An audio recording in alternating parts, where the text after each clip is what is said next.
since our last meeting, excuse me, he caught me with something in my mouth.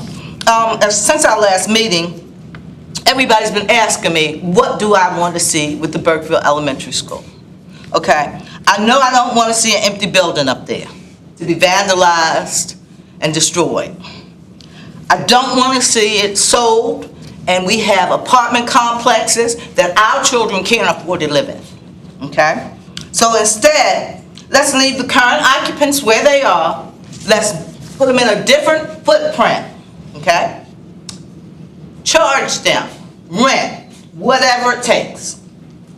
Then let's take some of those administrators that we stuck all together 7 years ago and spread them out. Give them a cleaning tool and some paint and tell them to have at it, here's your rooms, okay? Then I would like to see it be a training center. Okay, we have a lot of non-English speaking parents in Nottoway County. If we taught English as a second language, our educators would be able to understand what the parent is saying. The parent would be able to understand them, and they don't have to go through the child. Okay? And in addition to that, the SRO program could probably use the grounds as well. It's a flat ground, campsites, camping equipment. It's great for that. Also, for any sports they would want to have, and the gym is there in the humid days when they can't go outside. They can play gym, they can do some other things in the school. All right, and that's all I'm going to say about the Burkeville Elementary School. All right, but also last time the SRO, he updated at April 10th meeting about a training that was held here. There was a lot of student participants, and when I asked the student participants, what are you guys getting out of this? They told me nothing, and I haven't been able to prove that wrong. And I would like to be able to prove that wrong because those kids came out and they did a wonderful job. And if they're getting nothing, then we're wrong. They should at least get some kind of volunteer hours, a certificate, or something for the time that they spent here with us on that day. Okay? Also, I suggest that we also have that SRO put some training, that type of training that we did, not the complete scenarios, not all of that, but just one little block of training, active shooter training for our teachers and our administrative staff. I've heard guns all my life. I've heard some big weapons, okay? But when I heard that guns come across this PA system, it was a whole different animal, okay? So I think just some training, just 4 hours, that will be enough. That's all I have for this evening. Any questions? You have any questions for me? No, but I appreciate it. Thank you. Thank you very much. Thank you. Thank you. Dr. Jackie August.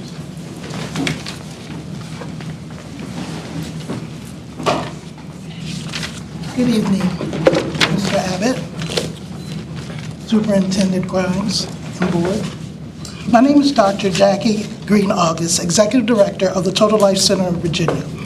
I'm a community-based doula, a certified community health worker, tobacco treatment specialist, lifestyle coach, and an instructor of mental health first aid, Tai Chi, health literacy, and CPR first aid. I'm also a certified community health worker and ambassador. First, I'd like to thank and praise God for guiding my words and actions tonight. Thank you to the board and Dr. Grimes for all the support they have given me in the Total Life Center and Hope Pantry thus far. I'd be remiss if I didn't thank the people who came out tonight to support our work in the community. On average, keeping the pantry operating takes over 15 hours a week. And in the past 10 months, these volunteers have generated over 208,740 of in-kind service hours to the community. Thanks to our volunteers who work tirelessly to make Hope Pantry happen. But to begin my speech, I want to pose a question to each board member for a response. Have you spoken to your constituents about the pantry, some of whom are pantry guests? And if so, what did they tell you about us?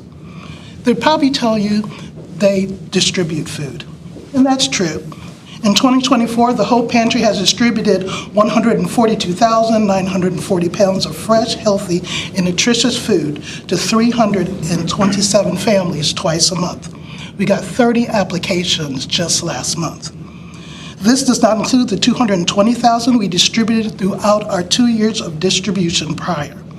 But we've accomplished so much more and done so much more than just give out food.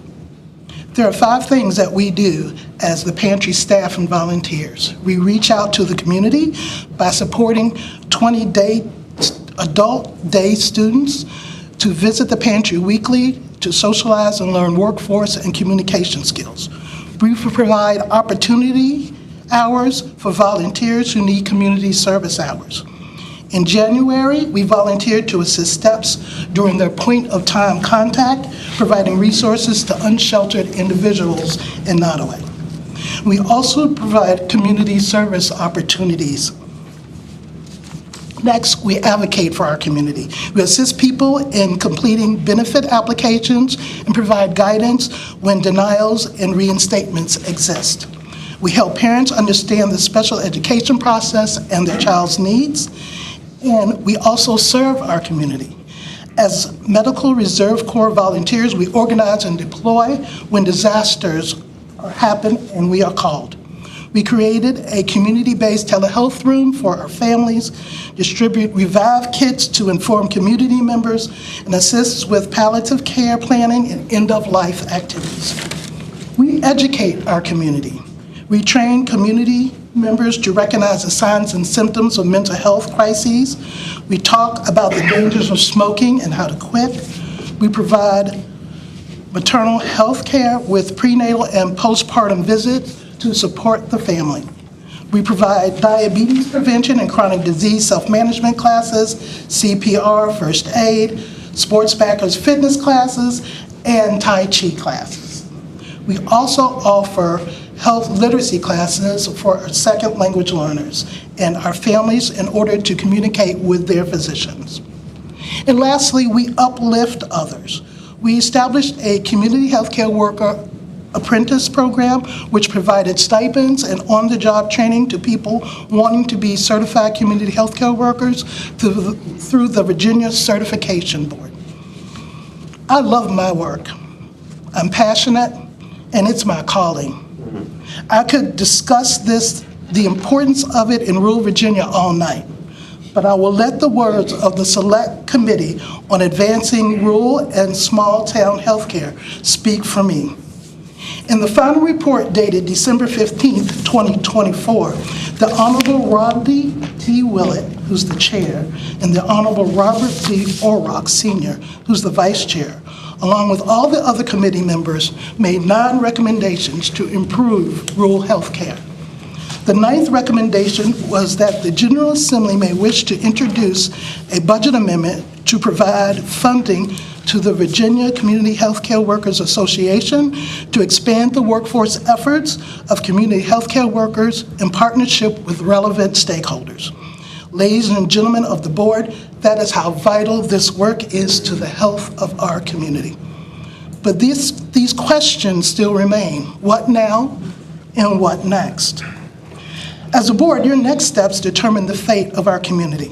After 8 years of abandonment, will you attempt to renovate and reopen a defunct school with rapidly declining enrollment looming, knowing that the other 5 facilities could use funds to remain current and operational? Or are you willing to invest in the future of your constituents to reimagine the school for community use? It's up to you to decide. My only hope is that you vote wisely and consider your constituents' needs and health and happiness. Thank you again for this time to speak. I will open the floor to any comments or questions. Thank you. Thank you. It's not me, it's a group. It's a community. Well, someone has to be in front. Somebody got questions? to get the arrows. Seeing none, hearing none. Thank you so much.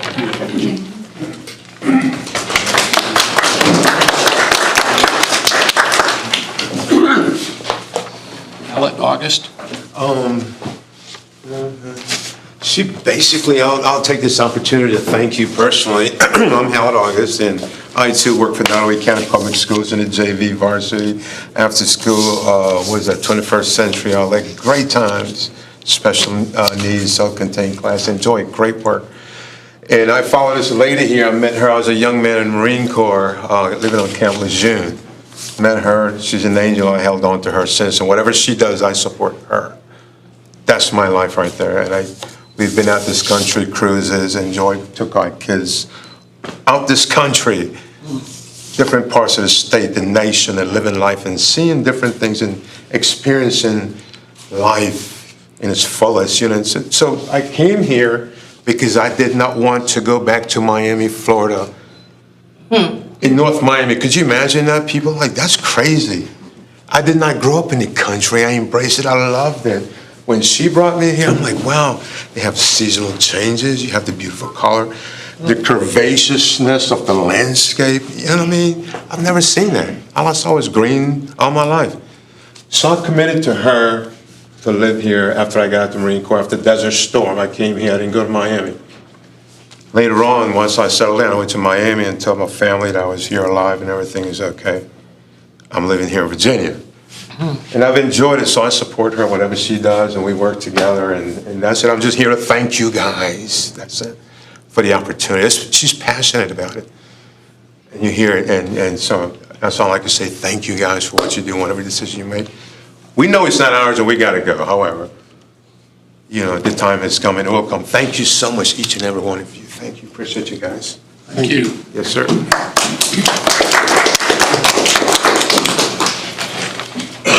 Benjamin Earnhardt? I said that correctly.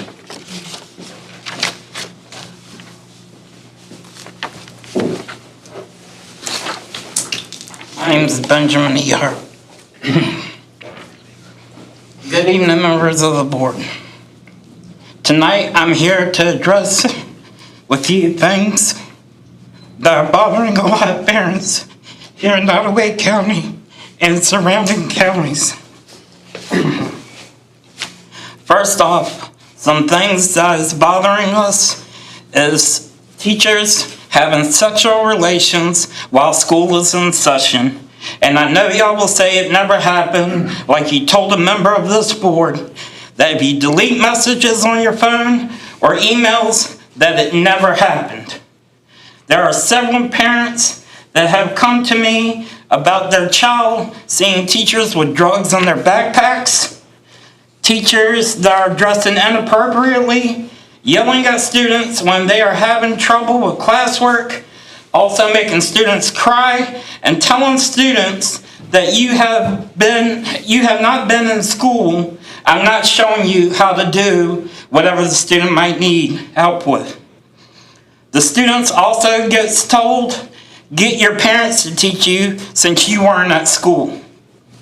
Teachers talking to other teachers in the front of students, saying certain students will fail if they miss more time from school. That is not a professional way to act. Next, I would like to bring before y'all is the child that brought the knife to school. We as parents never were notified about this. Hold on, I'm sorry, y'all. Take your time. Knife to school, we as parents were never notified about this situation. Our kids came home and told us that it happened. We found out 2 days later that it was a fake knife. If us as parents didn't call the school, we would have never known about it. Now with that being said, why are the metal detectors disarmed after the tardy bell has rung? With the metal detectors being disarmed, how are we keeping our kids and staff safe? How is that going to prevent an active shooter or a mass casualty event from happening? We as parents were not notified about the stranger that was on school property.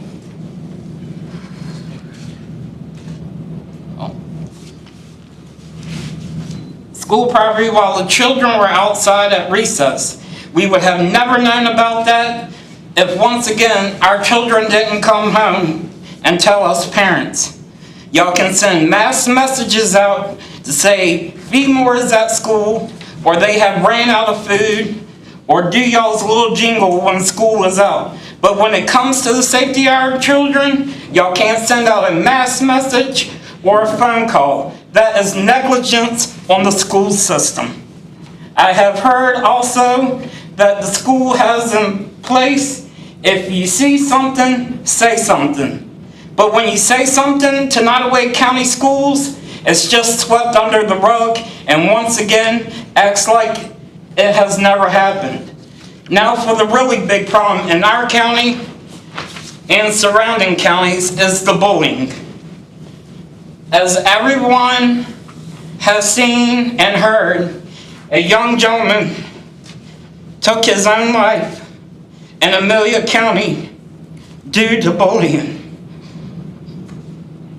Also, a 4th grade student that took her life 2 weeks ago in Roanoke, Virginia, due to bullying also.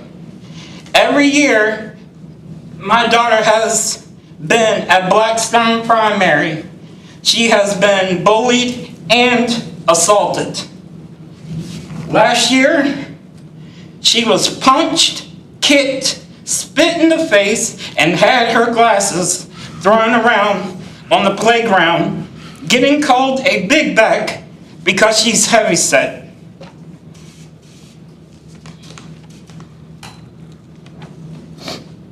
And you know what we were told by former principal of Blackstone Primary School? To respect the other child's culture.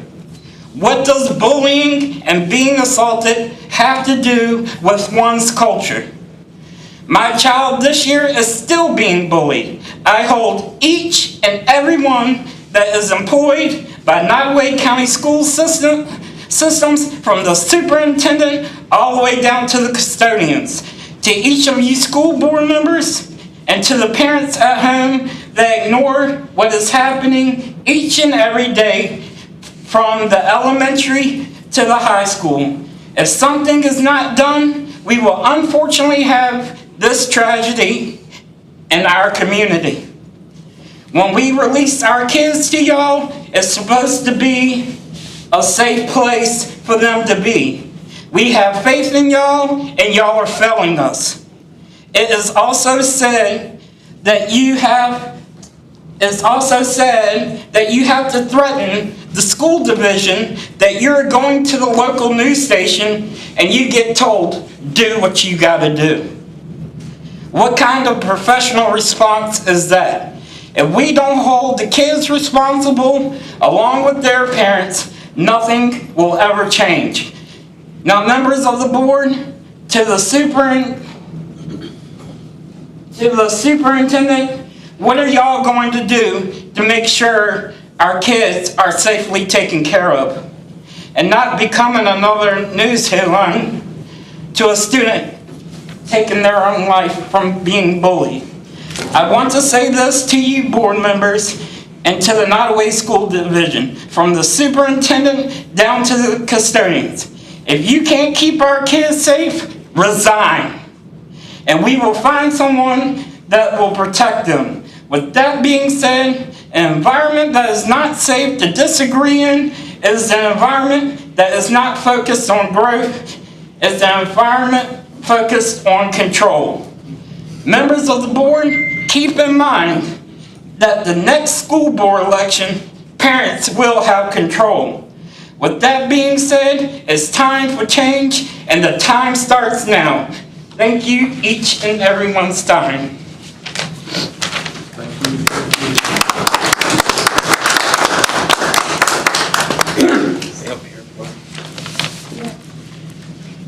Marina Adams. Yes, sir, you can, I was just going to call on you because as I understand it, you're going to speak for Marlene. Yes, because she has kids that are Take your time. Yeah, take your time. You're okay. It might not seem like it, but you're among friends. So, Marlena Adams handed me this. She said, my son has a child. My son was a child that dealt with major bullying while in Nottoway. We have lived here 2 years and shocked to see how the administration deals with bullying. Back at the beginning of the school year, my son was on the bus when he and a boy were having some words. The boy kept trying to get my son to fight. My son said no. The boy then jumped on top of my son and pinned his knees to his chest and beat him in the head multiple times. My son's only defense to escape was kicking the child off of him when he got a chance. My son got kicked out for 4 days and 1 day ISS, which again, he was bullied by kids as a teacher stepped out to the hall, being called names about his size, as well as the video being shown off. Miss J wanted to tell me my daughter did not stop the fight. My response was, she is a child. She tried to get up there as fast as possible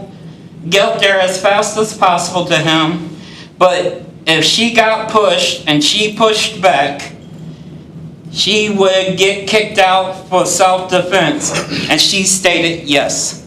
I was told that bullying has to be multiple times reported before action can be taken. So how many times is that? How many times does someone have to get mentally and physically abused before we protect our kids? My son hit multiple times in the head, could have led to seizures and brain injuries if hit in one of the certain points of a child's skull. When are the schools going to wake up and take this seriously about the bullying? How many kids have to continue being harmed mentally, and physically before the school takes this seriously? Most kids have said they do not speak because they feel teachers and staff do not stand behind and support them, but many times brushed off. Do better for our kids. Thank you, sir. Chris Page.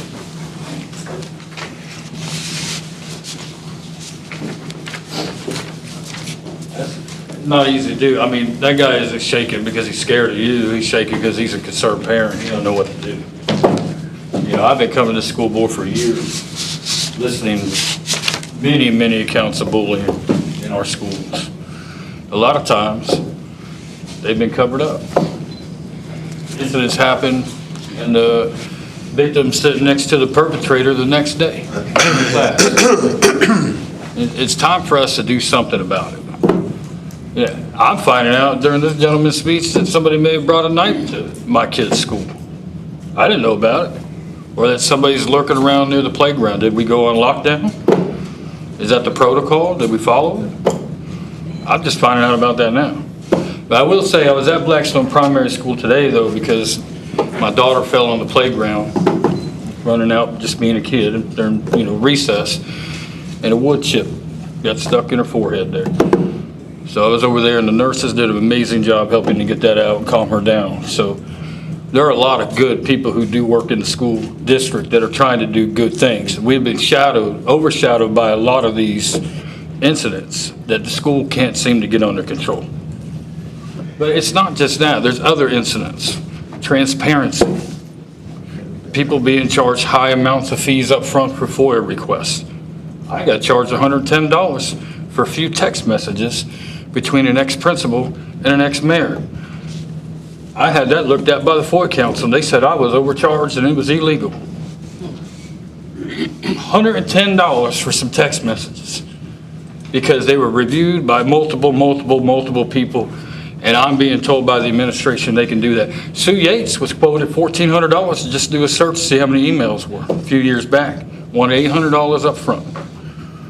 That is a ploy of an administration that tries to stop people from getting information. It has happened to us over and over again through the years. And now you guys are looking for a new superintendent. Are we going to pick somebody you're going to go with the status quo, who's been working under that administration? Somebody in the school district that continues to try to hide things? What about the kids that were found across the street in the railroad tracks in the tent? How'd they get off school grounds a couple years ago? We charge people money so they don't get information. By the way, there's no statute of limitations on FOIA. And if it wasn't so much work for me to fight and take you to court to get $100 out of my $110 back, I'd do it. If it was more money, I would. But I've been through it twice before, and it's a lot. It's a lot of time and effort. That has to stop. People can't be charged because you want to review it by 5 people. It's not allowed, okay? One person, yes. But at the end of the day, there's so many things to talk about.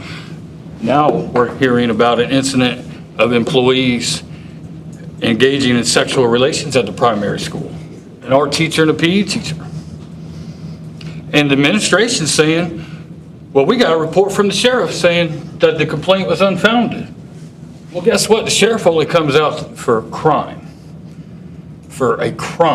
to be investigated, okay? Why was it unfounded? The original complaint was that it was unwanted, and that was found unfounded. It's not the fact that the relationship itself did not happen. As a matter of fact, I heard from very good sources that it was multiple times that they were caught. And that's why the original complaint was unfounded. But the administration's saying, I've got a report from the sheriff's office, so the entire incident's unfounded, and it's just not true. And I know it because your employees who work in the building tell me. And I trust them. This stuff has to stop being covered up. Parents need to feel safe when they send their kids to school. Safe. There's bullying at the high school, there's bullying at the middle school, there's bullying in the intermediate school, and we have it at the elementary school now. Should kindergartners be getting bullied? First graders? Nobody should. We've got to do something, come up with some kind of plan. But as you're selecting a superintendent, remember all the fights that parents have had over the years in the tenure of this administration. Do we want to continue with that status quo, or do we want to get somebody in here that's going to do something about these things? People want change. We don't want the same thing. All right, thank you. Thank you.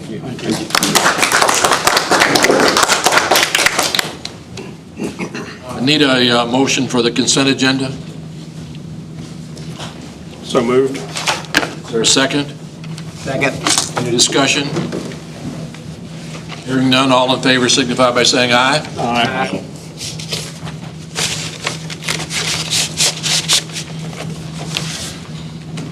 Action items, the Burkeville feasibility update, Ms. Meyer.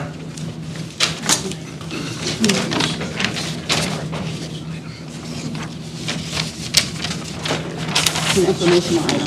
Point of clarification. There are no action items tonight. Yes, just an informational item. Excuse me, information item. It's all categorized here in one along. Good evening, Mr. Chair, members of the board. So the update I have for you for Burkeville this evening, I have received the initial draft from the architects for the Burkeville feasibility study. I've only gotten about halfway through it. Just reading through, making sure, one, that they have done exactly what was asked in the RFP. And the plan is for them to come to our May work session. As they told me, it was about an hour and a half long presentation that they have to walk us through how they came up with the information and the feasibility study and the numbers. I will say the estimation is kind of where I expected it, which is north of $13 million.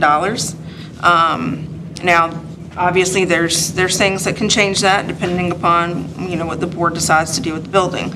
But that's just, a lot of that stems from building requirements from BDOE.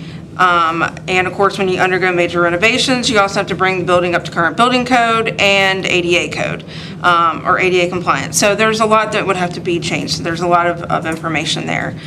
So I will be getting back with them next week once I have finished going through it, just to let them know if there's any edits. I've seen a couple of just minor changes and just square footage they had a little off in a couple of places. And then they will be able to come at the end of May at the May work session to actually present the whole thing and how they got to their findings. The other thing I wanted to update you on is I did speak with Mr. Bowen about Burkeville and the registrar. Wanted to get it straight from the county's perspective as to what's going on. My understanding is he is working with the county attorney to draft up everything that has to go to the state attorney's office. And right now they're targeting a move of January 2026. And that is what I was told this week. So that's the update that I have for you this evening. And so we'll continue the conversation about the feasibility study when the architects come at the end of the month, so you can actually understand everything that went into that. Would it be possible for us to get some preliminary information well in advance of the May meeting so that we'll have a chance to absorb what we can and be able to ask intelligent questions? Yes, we can get you a copy of the draft report, because the report won't be final until after they present anyway, so we'll be able to get you a copy of the draft report. Thank you. You're on the agenda for the budget update. Don't have much on budget update this evening. Governor did sign the budget, so at this point, what we are waiting for is just the final calculation tool from VDOE to be published, and that will give us two things. That'll give us basically what our year-end revenue will be from the state based upon our March 31 ADM, as well as that will give us an idea of any potential changes that would need to be made to the budget for next fiscal year, even though we probably won't amend that until July after the county passes their budget. But I don't foresee, based upon initial calculations, there being much change to the county's requirement for our budget for next year. Most of the change would be in state revenue. Now, for this current fiscal year, there will be some reduction in the county's local requirement. I'm just waiting for that final calc tool to actually tell me how much that's going to be. I understand the news report, I think last week correctly, that education in Virginia was going to get an additional $600 million. Yeah, I heard that too. Yeah. Yeah. That's my update for that for this evening. Was that already allocated? No. So that additional money, part of that additional money is additional money for special education. That's a new line item that they added. And then some of the rest of it is just additional money into school construction and into those different pots of money that they have with that. And I think there's some few other things out there as well. The biggest thing that'll impact us really is the additional money for special education. Thank you. Thank you. Have there been any plans? So has the special education increases been incorporated in as of yet? No, just because we don't know what those final dollar amounts are until we get the state calculation tool. So that'll be something that will have to be added in once we actually receive that, and that'll have to be an amendment to the budget. ENTC? I'm sorry. DOE normally publishes it about 14 days after the governor signs, so maybe within the next couple weeks. ENTC report, Mr. Outlaw? Yes, big news. We just found out this week that the grant that was requested for, I believe the amount was $37,500, has been approved for ENTC, so that is very welcome and will help.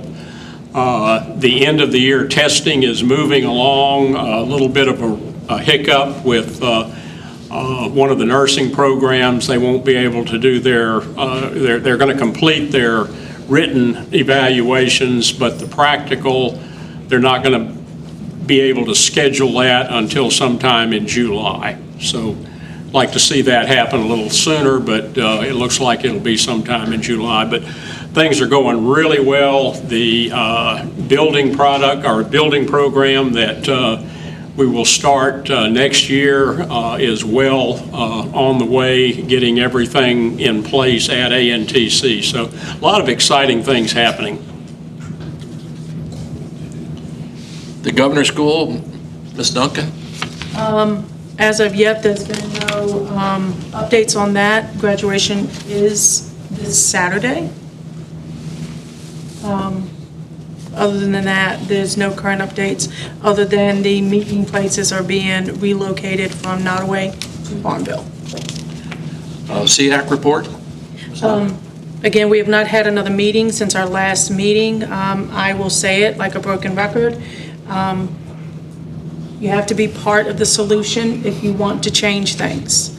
Parents who have children with special education, you need to understand that your presence is desired, your presence is wanted. It does not take a degree to be on the committee. You simply need to be a parent that has a student in Nottoway County with an IEP. And if you don't fit that parameter, you can still attend the meetings. So again, I implore parents, the meetings are virtual. They can be done from the comfort of your home. You can't change things, and that's part of the solution. Thank you. I know our student liaison is usually active in some sports activity. So we'll go to the superintendent's report. Dr. Ron? Thank you, Mr. Abbott, board members. Not too much of an update this evening. I do, just for the sake of the public, highlight that this week is Teacher Appreciation Week.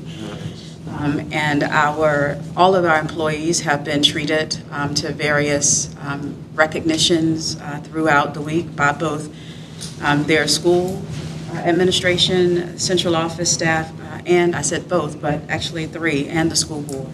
So that is appreciated. The governor did do a proclamation regarding Teacher Appreciation Week, in which he acknowledges the dedication that our teachers have to their profession, and also the impact that teachers have on their students. Also this week, on yesterday, actually, was School Nurse Appreciation Day. And as I have said before, we are very blessed to be able to have our school nurses to all be highly qualified, RNs. And they do so much more than sit in the clinic and hand out medication or take temperatures. They are actively involved in working with school administration and parents and trying to promote the whole child, which is not just health medical issues, but also their academic success and their mental health. And so I want to take the time to say to our school nurses that we appreciate what they do, and we thank them for their energy and efforts every single day. Oftentimes the little things they do are not necessarily seen or highlighted, but without them, our schools, our staff, and our students would not be as healthy and as well cared for from that perspective as they are with them in place. I also would just provide a highlight that last month, the board approved a motion to establish a discipline committee, and we have had 2 meetings of that committee. The second meeting was last night, and I would like to take the time to thank the participants who were present last night for their time and serious consideration of the Code of Student Conduct Handbook. The discussion was, I believe, to be very honest. People spoke openly about their experiences and experiences they've heard about. And the next meeting, the committee will develop recommendations for consideration and or implementation for next school year, and be prepared to present their thoughts and opinions at the June board meeting. And then finally, as Ms. Duncan indicated, the Southside Virginia Community College graduation is on Saturday. I am looking forward to being present to celebrate and support our Nottoway High School students who will be recognized during this event for their completion of the Governor's School program. It is the community college graduation, but we tend to say, Governor's School graduation. But not only do we have students in the Governor's School Program who get recognized, we also have some students who who take enough classes while they're in high school to earn a degree or a certificate from the community college, and they also are recognized. So I'm looking forward to that bright and early on Saturday morning. Thank you. Thank you, Dr. Grimes. This is a 15-day notification. The Nottoway County School Board will be conducting interviews and other meetings for the position of superintendent from May 9th of 2025 through May 23rd of 2025. These interviews will be held in accordance with the Code of Virginia, Section 2.23712. As Dr. Grimes indicated, the graduation for the Governor's School is Saturday on the 10th. Another important date to mark on your calendar is May 17th from 2 to 6. I believe the board was politely asked by the principal if we wouldn't mind having something thrown in our faces at the Spring Carnival. So apparently it's a fundraiser of some kind. I'm not sure how much money they'll raise, but that's one of those activities that you might want to consider as the Spring Carnival for the high school. On May 28th, the board will have a work session. We will do the reviewing the feasibility and getting that detail. On May 29th, there's a joint board meeting with ENTC. June 7th is graduation for our graduating seniors at football stadium. On June 25th, there is a work session, and I would encourage board members to provide any information on those things that they wish to engage in for that activity. Other items, does any board member have an item that they would like to raise? Hearing none, may I have the closed resolution, please? Pursuant to Section 2.2-3711A of the Code of Virginia, I move that the board convene a closed meeting for the purpose of discussing the following specific matters. A1, the consideration of personnel for 44 appointments, 1 truancy officer, 1 health and PE teacher, 1 science teacher, 1 Reset Academy monitor, 1 substitute teacher, 1 summer food service manager, 6 summer food service workers, 30 summer school teachers, 1 summer school clinic clerk, and 1 elementary teacher. B, 9 resignations. C, 3 retirements. D, employee directory for the 25-26 school year. And E, a student matter. You've heard the motion. Is there a second? Second. Any discussion? Hearing none, all in favor signify by saying aye. Aye.